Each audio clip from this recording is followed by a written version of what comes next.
Nisa Fitri dari Pendidikan Kimia 3B. Di vlog ini, aku akan mengupas zat kimia dalam deterjen.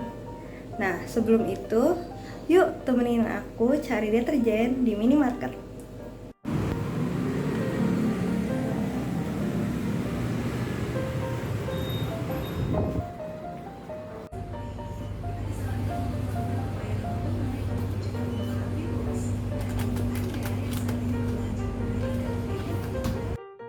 Deterjen yang aku beli di minimarket itu mengandung zat kimia surfaktan.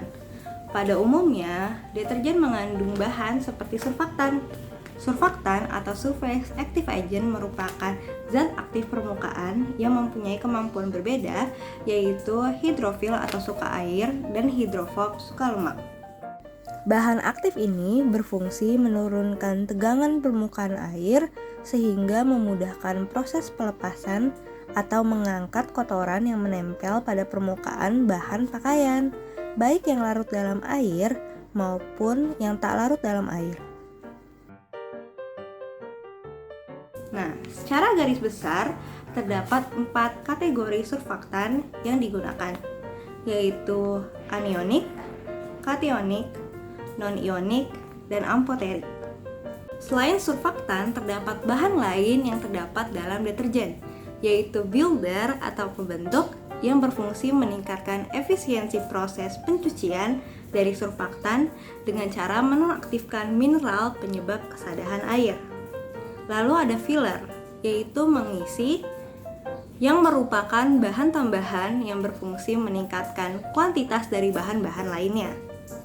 Dan ada aditif atau tambahan yang digunakan untuk membuat deterjen lebih menarik.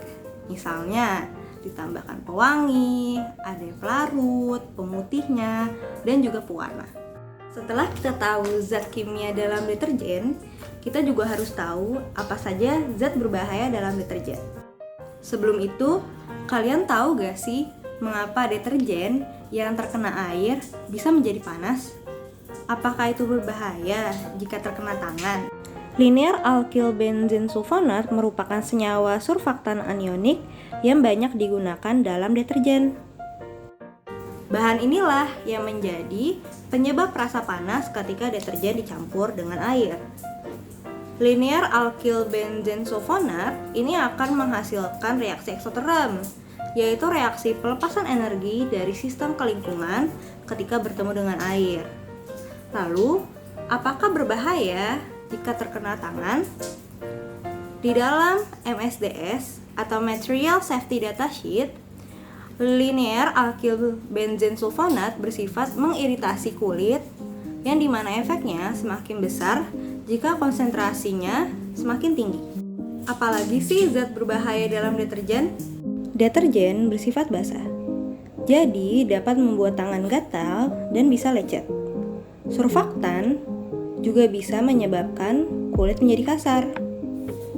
Lalu, deterjen itu ada yang terbuat dari ABS atau alkyl benzene sulfonat. Nah, ABS ini tidak bisa diuraikan oleh pengurai, yang akibatnya akan membuat terganggunya biota air, mencemari air, atau bahkan mencemari tanah. Lalu, bagaimana cara mengetahui dan memilih deterjen yang aman? Pertama, pilihlah deterjen dengan kandungan fosfat yang rendah, NaOH yang rendah, dan deterjen dengan busa yang sedikit. Dan juga, pilihlah deterjen surfaktan biodegradable karena dapat terurai oleh pengolah limbah dan proses alamiah. Nah, teman-teman, kalian jadi tahu kan kandungan kimia yang terdapat dalam deterjen, zat berbahaya, dan juga cara memilih deterjen yang aman. Semoga video ini bermanfaat dan teman-teman bisa lebih selektif dalam memilih deterjen. Terima kasih sudah menonton. Dadah!